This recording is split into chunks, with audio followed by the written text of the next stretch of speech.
Chapter 9, Persistence, the sustained effort necessary to induce faith.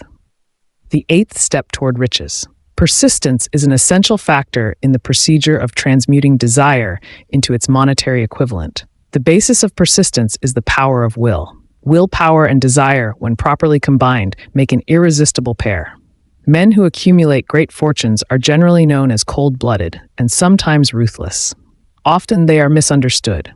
What they have is willpower, which they mix with persistence and place back of their desires to ensure the attainment of their objectives. Henry Ford has been generally misunderstood to be ruthless and cold-blooded. This misconception grew out of Ford's habit of following through in all of his plans with persistence.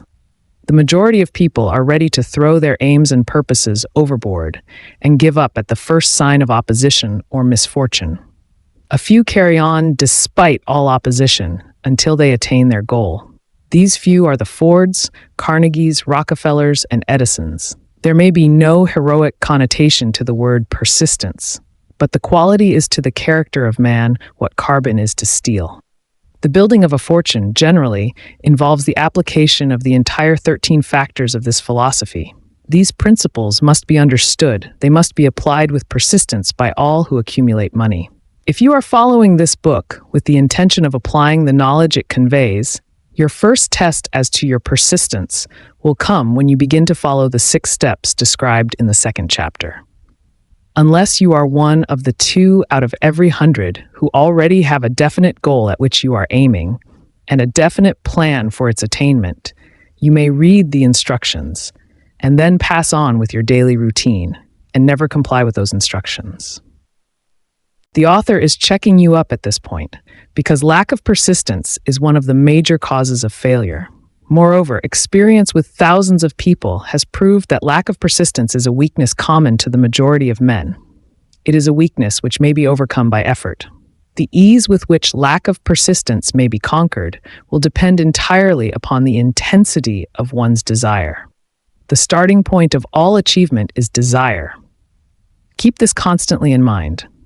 Weak desires bring weak results, just as a small amount of fire makes a small amount of heat. If you find yourself lacking in persistence, this weakness may be remedied by building a stronger fire under your desires. Continue to read through to the end, then go back to Chapter 2, and start immediately to carry out the instructions given in connection with the 6 steps. The eagerness with which you follow these instructions will indicate clearly how much or how little you really desire to accumulate money. If you find that you are indifferent, you may be sure that you have not yet acquired the money consciousness which you must possess before you can be sure of accumulating a fortune. Fortunes gravitate to men whose minds have been prepared to attract them, just as surely as water gravitates to the ocean. In this book may be found all the stimuli necessary to attune any normal mind to the vibrations which will attract the object of one's desires. If you find you are weak in persistence, center your attention upon the instructions contained in the chapter on power. Surround yourself with a mastermind group, and through the cooperative efforts of the members of this group, you can develop persistence. You will find additional instructions for the development of persistence in the chapters on autosuggestion and the subconscious mind. Follow the instructions outlined in these chapters until your habit nature hands over to your subconscious mind a clear picture of the object of your desire. From that point on, you will not be handicapped by lack of persistence. Your subconscious mind works continuously while you are awake and while you are asleep. Spasmodic or occasional effort to apply the rules will be of no value to you. To get results, you must apply all of the rules until their application becomes a fixed habit with you. In no other way can you develop the necessary money consciousness. Poverty is attracted to the one whose mind is favorable to it, as money is attracted to him whose mind has been deliberately prepared to attract it, and through the same laws. Poverty consciousness will voluntarily seize the mind which is not occupied with the money consciousness. A poverty consciousness develops without conscious application of habits favorable to it. The money consciousness be created to order, unless one is born with such a consciousness. Catch the full significance of the statements in the preceding paragraph, and you will understand the importance of persistence in the accumulation of a fortune. Without persistence, you will be defeated even before you start. With persistence, you will win. If you have ever experienced a nightmare, you will realize the value of persistence. You are lying in bed, half awake, with a feeling that you are about to smother. You are unable to turn over or to move a muscle. You realize that you must begin to regain control over your muscles. Through persistent effort of willpower, you finally manage to move the fingers of one hand.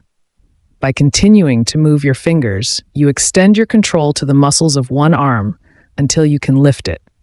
Then you gain control of the other arm in the same manner. You finally gain control over the muscles of one leg and then extend it to the other leg. Then, with one supreme effort of will, you regain complete control over your muscular system and snap out of your nightmare. The trick has been turned step by step. You may find it necessary to snap out of your mental inertia through a similar procedure, moving slowly at first, then increasing your speed until you gain complete control over your will. Be persistent, no matter how slowly you may at first have to move. With persistence will come success. If you select your mastermind group with care, you will have in it at least one person who will aid you in the development of persistence. Some men who have accumulated great fortunes did so because of necessity. They developed the habit of persistence because they were so closely driven by circumstances that they had to become persistent. There is no substitute for persistence. It cannot be supplanted by any other quality. Remember this, and it will hearten you in the beginning, when the going may seem difficult and slow. Those who have cultivated the habit of persistence seem to enjoy insurance against failure. No matter how many times they are defeated, they finally arrive up toward the top of the ladder. Sometimes it appears that there is a hidden guide whose duty is to test men through all sorts of discouraging experiences. Those who pick themselves up after defeat and keep on trying arrive, and the world cries, "Bravo! I knew you could do it." The hidden guide lets no one enjoy great achievement without passing the persistence test. Those who can't take it simply do not make the grade. Those who can take it are bountifully rewarded for their persistence. They receive, as their compensation, whatever goal they are pursuing. That is not all. They receive something infinitely more important than material compensation: the knowledge that every failure brings with it the seed of an equid 7A lent advantage. There are exceptions to this rule. A few people know from experience the soundness of persistence. They are the ones who have not accepted defeat as being anything more than temporary. They are the ones whose desires are so persistently applied that defeat is finally changed into victory. We who stand on the sidelines of life see the overwhelmingly large number who go down in defeat, never to rise again. We see the few who take the punishment of defeat as an urge to greater effort. These, fortunately, never learn to accept life's reverse gear. But what we do not see, what most of us never suspect of existing, is the silent but irresistible power which comes to the rescue of those who fight on in the face of discouragement. If we speak of this power at all, we call it persistence, and let it go at that. One thing we all know: if one does not possess persistence, one does not achieve noteworthy success in any calling. As these lines are being written, I look up from my work and see before me, less than a block away, the great mysterious Broadway, the graveyard of dead hopes, and the front porch of opportunity. From all over the world, people have come to Broadway, seeking fame, fortune, power, love, or whatever it is that human beings call success. Once in a great while, someone steps out from the long procession of seekers, and the world hears that another person has mastered Broadway. But Broadway is not easily nor quickly conquered. She acknowledges talent, recognizes genius, pays off in money, only after one has refused to quit. Then we know he has discovered the secret of how to conquer Broadway. The secret is always inseparably attached to one word: persistence. The secret is told in the struggle of Fannie Hurst, whose persistence conquered the Great White Way. She came to New York in 1915 to convert writing into riches. The conversion did not come quickly, but it came. For 4 years, Miss Hurst learned about the sidewalks of New York from first-hand experience. She spent her days laboring and her nights hoping. When hope grew dim, she did not say, "All right, Broadway, you win." She said, "Very well, Broadway, you may whip some, but not me. I'm going to force you to give up." One publisher, the Saturday Evening Post, sent her 36 rejection slips before she broke the ice and got a story across. The average writer, like the average in other walks of life, would have given up the job when the first rejection slip came. She pounded the pavements for 4 years to the tune of the publisher's no, because she was determined to win. Then came the payoff. The spell had been broken, the unseen guide had tested Fanny Hurst, and she could take it. From that time on, publishers made a beaten path to her door.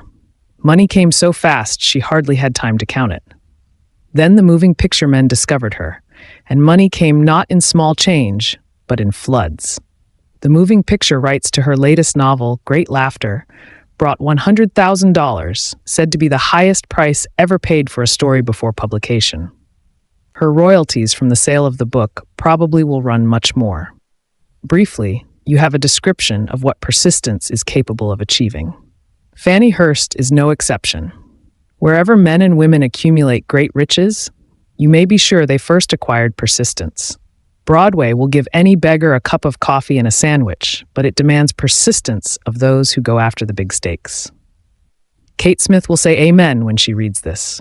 For years, she sang, without money and without price, before any microphone she could reach. Broadway said to her, "Come and get it, if you can take it." She did take it until one happy day Broadway got tired and said, what's the use? You don't know when you're whipped, so name your price and go to work in earnest." Miss Smith named her price. It was plenty. Away up in figures so high that 1 week's salary is far more than most people make in a whole year. Verily, it pays to be persistent. And here is an encouraging statement which carries with it a suggestion of great significance. Thousands of singers who excel Kate Smith are walking up and down Broadway looking for a break without success. Countless others have come and gone. Many of them sang well enough, but they failed to make the grade because they lacked the courage to keep on keeping on, until Broadway became tired of turning them away. Persistence is a state of mind, therefore it can be cultivated. Like all states of mind, persistence is based upon definite causes, among them these. A. Definiteness of purpose. Knowing what one wants is the first and perhaps the most important step toward the development of persistence. A strong motive forces one to surmount many difficulties. Desire. It is comparatively easy to acquire and to maintain persistence in pursuing the object of intense desire. C. Self-reliance. Belief in one's ability to carry out a plan encourages one to follow the plan through with persistence. Self-reliance can be developed through the principle described in the chapter on autosuggestion. D. Definiteness of plans. Organized plans, even though they may be weak and entirely impractical, encourage persistence. E. Accurate knowledge. Knowing that one's plans are sound, based upon experience or observation, encourages persistence. Guessing instead of knowing destroys persistence. F. Cooperation. Sympathy, understanding, and harmonious cooperation with others tend to develop persistence. G. Willpower. The habit of concentrating one's thoughts upon the building of plans for the attainment of a definite purpose leads to persistence. H. Habit. Persistence is the direct result of habit. The mind absorbs and becomes a part of the daily experiences upon which it feeds. Fear, the worst of all enemies, can be effectively cured by forced repetition of courage. Everyone who has seen active service in war knows this. Before leaving the subject of persistence, take inventory of yourself and determine in what particular, if any, you are lacking in this essential quality. Measure yourself courageously, point by point, and see how many of the 8 factors of persistence you lack. The analysis may lead to discoveries that will give you a new grip on yourself. Symptoms of lack of persistence. Here you will find the real enemies which stand between you and noteworthy achievement. Here you will find not only the symptoms indicating weakness of persistence, but also the deeply seated subconscious causes of this weakness. Study the list carefully and face yourself squarely if you really wish to know who you are and what you are capable of doing. These are the weaknesses which must be mastered by all who accumulate riches. 1. Failure to recognize and to clearly define exactly what one wants. 2. Procrastination, with or without cause, usually backed up with a formidable array of alibis and excuses. 3. Lack of interest in acquiring specialized knowledge. 4. Indecision, the habit of passing the buck on all occasions instead of facing issues squarely, also backed by alibis. 5. The habit of relying upon alibis instead of creating definite plans for the solution of problems. 6. Self-satisfaction. There is but little remedy for this affliction and no hope for those who suffer from it. 7. Indifference, usually reflected in one's readiness to compromise on all occasions rather than meet opposition and fight it. 8. The habit of blaming others for one's mistakes and accepting unfavorable circumstances as being unavoidable. 9. Weakness of desire, due to neglect in the choice of motives that impel action. 10. Willingness, even eagerness, to quit at the first sign of defeat, based upon one or more of the 6 basic fears. 11. Lack of organized plans, placed in writing where they may be analyzed. 12. The habit of neglecting to move on ideas or to grasp opportunity when it presents itself. 13. Wishing instead of willing. 14. The habit of compromising with poverty instead of aiming at riches. General absence of ambition to be, to do, and to own. 15. Searching for all the shortcuts to riches, trying to get without giving a fair equivalent, usually reflected in the habit of gambling, endeavoring to drive sharp bargains. 16. Fear of criticism, failure to create plans and to put them into action because of what other people will think, do, or say. This enemy belongs at the head of the list because it generally exists in one's subconscious mind where its presence is not recognized. See the 6 basic fears in a later chapter. Let us examine some of the symptoms of the fear of criticism. The majority of people permit relatives, friends, and the public at large to so influence them that they cannot live their own lives because they fear criticism. Huge numbers of people make mistakes in marriage, stand by the bargain, and go through life miserable and unhappy because they fear criticism which may follow if they correct the mistake. Anyone who has submitted to this form of fear knows the irreparable damage it does by destroying ambition, self-reliance, and the desire to achieve. Millions of people neglect to acquire belated educations after having left school because they fear criticism. Countless numbers of men and women, both young and old, permit relatives to wreck their lives in the name of duty because they fear criticism. Duty does not require any person to submit to the destruction of his personal ambitions and the right to live his own life in his own way. People refuse to take chances in business because they fear the criticism which may follow if they fail. The fear of criticism in such cases is stronger than the desire for success. Too many people refuse to set high goals for themselves or even neglect selecting a career because they fear the criticism of relatives and friends who may say, "Don't aim so high, people will think you are crazy." When Andrew Carnegie suggested that I devote 20 years to the organization of a philosophy of individual achievement, my first impulse of thought was fear of what people might say. The suggestion set up a goal for me, far out of proportion to any I had ever conceived. As quick as a flash, my mind began to create alibis and excuses, all of them traceable to the inherent fear of criticism. Something inside of me said, "You can't do it. The job is too big and requires too much time. What will your relatives think of you? How will you earn a living? No one has ever organized a philosophy of success. What right have you to believe you can do it? Who are you, anyway, to aim so high? Remember your humble birth. What do you know about philosophy? People will think you are crazy." And they did. Why hasn't some other person done this before now?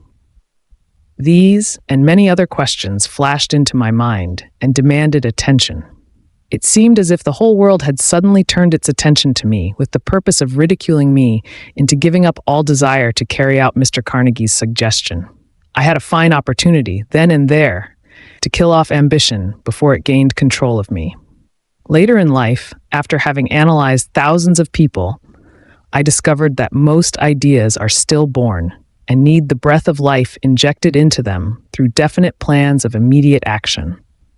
The time to nurse an idea is at the time of its birth. Every minute it lives gives it a better chance of surviving. The fear of criticism is at the bottom of the destruction of most ideas which never reach the planning and action stage. Many people believe that material success is the result of favorable breaks. There is an element of ground for the belief, but those depending entirely upon luck are nearly always disappointed because they overlook another important factor which must be present before one can be sure of success. It is the knowledge with which favorable breaks can be made to order. During the Depression, W.C. Fields, the comedian, lost all his money and found himself without income, without a job, and his means of earning a living, vaudeville, no longer existed. Moreover, he was past 60 when many men consider themselves old. He was so eager to stage a comeback that he offered to work without pay in a new field, movies. In addition to his other troubles, he fell and injured his neck. To many, that would have been the place to give up and quit. But Fields was persistent. He knew that if he carried on, he would get the breaks sooner or later, and he did get them, but not by chance. Marie Dressier found herself down and out, with her money gone, with no job, when she was about 60. She too went after the breaks and got them. Her persistence brought an astounding triumph late in life, long beyond the age when most men and women are done with ambition to achieve.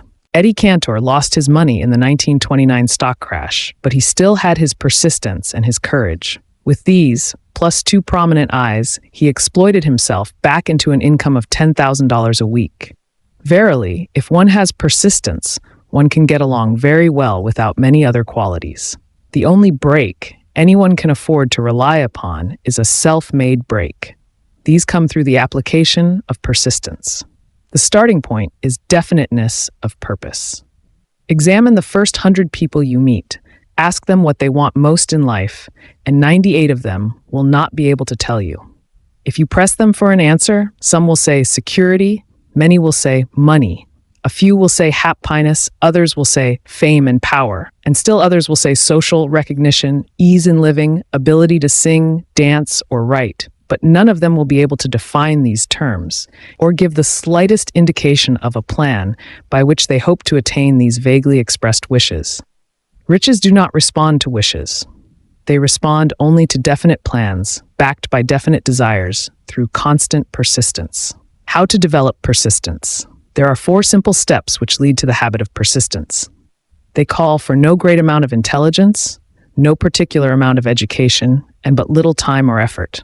The necessary steps are: 1. A definite purpose backed by burning desire for its fulfillment. 2.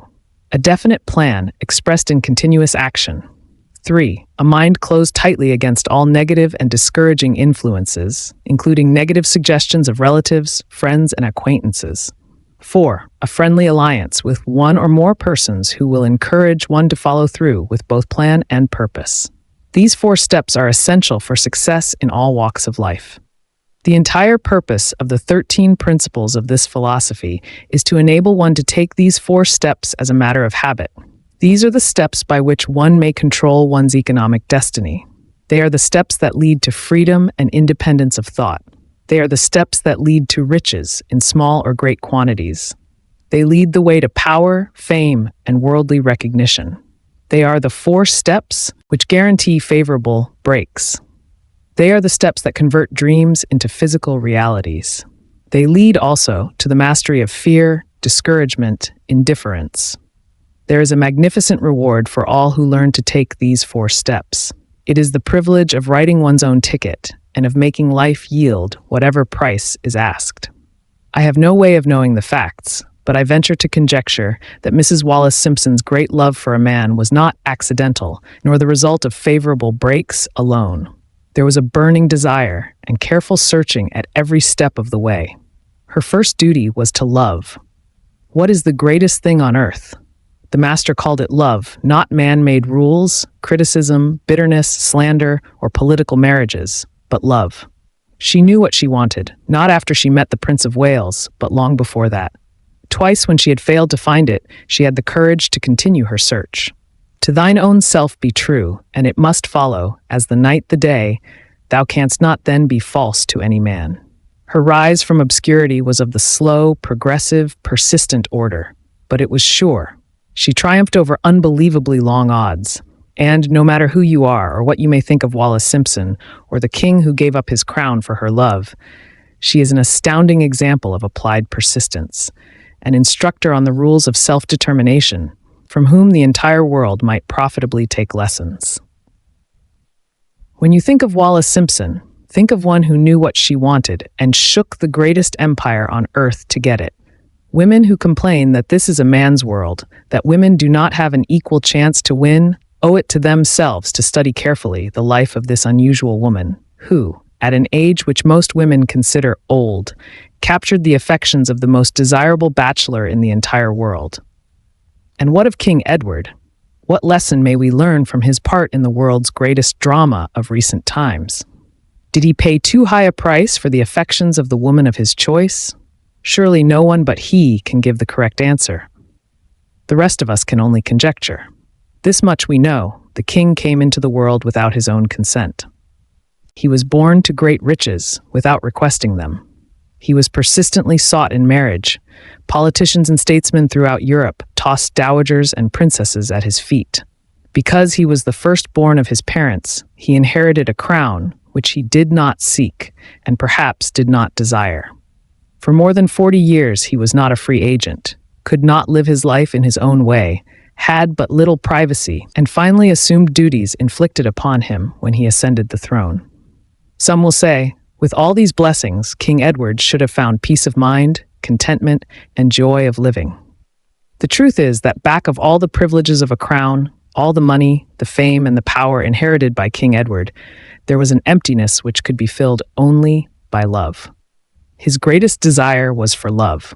Long before he met Wallis Simpson, he doubtless felt this great universal emotion tugging at the strings of his heart, beating upon the door of his soul, and crying out for expression. And when he met a kindred spirit crying out for this same holy privilege of expression, he recognized it, and without fear or apology, opened his heart and bade it enter. All the scandal-mongers in the world cannot destroy the beauty of this international drama, through which two people found love and had the courage to face open criticism, renounce all else to give it holy expression. King Edward's decision to give up the crown of the world's most powerful empire for the privilege of going the remainder of the way through life with the woman of his choice was a decision that required courage. The decision also had a price. But who has the right to say the price was too great? Surely not he who said, "He among you who is without sin, let him cast the first stone." As a suggestion to any evil-minded person who chooses to find fault with the Duke of Windsor, because his desire was for love and for openly declaring his love for Wallis Simpson and giving up his throne for her, let it be remembered that the open declaration was not essential. He could have followed the custom of clandestine liaison, which has prevailed in Europe for centuries, without giving up either his throne or the woman of his choice, and there would have been no complaint from either church or lady. But this unusual man was built of sterner stuff. His love was clean. It was deep and sincere. It represented the one thing which, above all else, he truly desired. Therefore, he took what he wanted and paid the price demanded. If Europe had been blessed with more rulers with the human heart and the traits of honesty of ex-King Edward for the past century, that unfortunate hemisphere now seething with greed, hate, lust, political connivance, and threats of war would have a different and a better story to tell. A story in which love and not hate would rule. In the words of Stuart Austin Weir, we raise our cup and drink this toast to ex-King Edward and Wallis Simpson. Blessed is the man who has come to know that our muted thoughts are our sweetest thoughts. Blessed is the man who, from the blackest depths, can see the luminous figure of love and seeing, sing, and singing say, "Sweeter far than uttered lays are the thoughts I have of you." In these words would we pay tribute to the two people who, more than all others of modern times, have been the victims of criticism and the recipients of abuse, because they found life's greatest treasure and claimed it. Mrs. Simpson read and approved this analysis. Most of the world will applaud the Duke of Windsor and Wallis Simpson because of their persistence in searching until they found life's greatest reward. All of us can profit by following their example in our own search for that which we demand of life. What mystical power gives to men of persistence the capacity to master difficulties? Does the quality of persistence set up in one's mind some form of spiritual, mental, or chemical activity which gives one access to supernatural forces? Does infinite intelligence throw itself on the side of the person who still fights on, after the battle has been lost, with the whole world on the opposing side? These and many other similar questions have arisen in my mind as I have observed men like Henry Ford, who started at scratch and built an industrial empire of huge proportions, with little else in the way of a beginning but persistence. Or Thomas A. Edison, who, with less than 3 months of schooling, became the world's leading inventor and converted persistence into the talking machine, the moving picture machine, and the incandescent light, to say nothing of 100 other useful inventions. I had the happy privilege of analyzing both Mr. Edison and Mr. Ford year by year over a long period of years, and therefore the opportunity to study them at close range. So I speak from actual knowledge when I say that I found no quality save persistence in either of them that even remotely suggested the major source of their stupendous achievements. As one makes an impartial study of the prophets, philosophers, miracle men, and religious leaders of the past, one is drawn to the inevitable conclusion that persistence, concentration of effort, and definiteness of purpose were the major sources of their achievements. Consider, for example, the strange and fascinating story of Muhammad. Analyze his life, compare him with men of achievement in this modern age of industry and finance, and observe how they have one outstanding trait in common: persistence. If you are keenly interested in studying the strange power which gives potency to persistence, read a biography of Muhammad, especially the one by Esad Bey. This brief review of that book by Thomas Sugru in the Herald Tribune will provide a preview of the rare treat in store for those who take the time to read the entire story of one of the most astounding examples of the power of persistence known to civilization. The Last Great Prophet, reviewed by Thomas Sugru. Muhammad was a prophet, but he never performed a miracle. He was not a mystic. He had no formal schooling. He did not begin his mission until he was 40. When he announced that he was the messenger of God, bringing word of the true religion, he was ridiculed and labeled a lunatic. Children tripped him and women threw filth upon him. He was banished from his native city, Mecca, and his followers were stripped of their worldly goods and sent into the desert after him. When he had been preaching 10 years, he had nothing to show for it but banishment, poverty, and ridicule. Yet before another 10 years had passed, he was dictator of all Arabia, ruler of Mecca, and the head of a new world religion, which was to sweep to the Danube and the Pyrenees before exhausting the impetus he gave it. That impetus was threefold: the power of words, the efficacy of prayer, and man's kinship with God. His career never made sense. Muhammad was born to impoverished members of a leading family of Mecca. Because Mecca, the crossroads of the world, home of the magic stone called the Kaaba, great city of trade and the center of trade routes, was unsanitary. Its children were sent to be raised in the desert by Bedouins. Muhammad was thus nurtured, drawing strength and health from the milk of nomad, vicarious mothers. He tended sheep and soon hired out to a rich widow as leader of her caravans. He traveled to all parts of the Eastern world, talked with many men of diverse beliefs, and observed the decline of Christianity into warring sects. When he was 28, Khadijah, the widow, looked upon him with favor and married him. Her father would have objected to such a marriage, so she got him drunk and held him up while he gave the paternal, "They may be used to bring freedom to a nation or to accumulate riches. There is no charge, save the time necessary to understand and appropriate them. Those who reach decisions promptly and definitely know what they want and generally get it. The leaders in every walk of life decide quickly and firmly. That is the major reason why they are leaders. The world has the habit of making room for the man whose words and actions show that he knows where he is going. Indecision is a habit which usually begins in youth. The habit takes on permanency as the youth goes through graded school, high school, and even through college without definiteness of purpose. The major weakness of all educational systems is that they neither teach nor encourage the habit of definite decision. It would be beneficial if no college would permit the enrollment of any student unless and until the student declared his major purpose in matriculating. It would be of still greater benefit if every student who enters the graded schools were compelled to accept training in the habit of decision and forced to pass a satisfactory examination on this subject before being permitted to advance in the grades. The habit of indecision acquired because of the deficiencies of our school systems goes with the student into the occupation he chooses. If, in fact, he chooses his occupation. Generally, the youth just out of school seeks any job that can be found.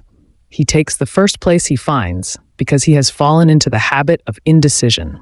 98 out of every 100 people working for wages today are in the positions they hold because they lack the definiteness of decision to plan a definite position and the knowledge of how to choose an employer. Definiteness of decision always requires courage, sometimes very great courage. The 56 men who signed the Declaration of Independence staked their lives on the decision to affix their signatures to that document. The person who reaches a definite decision to procure the particular job and make life pay the price he asks does not stake his life on that decision. He stakes his economic freedom.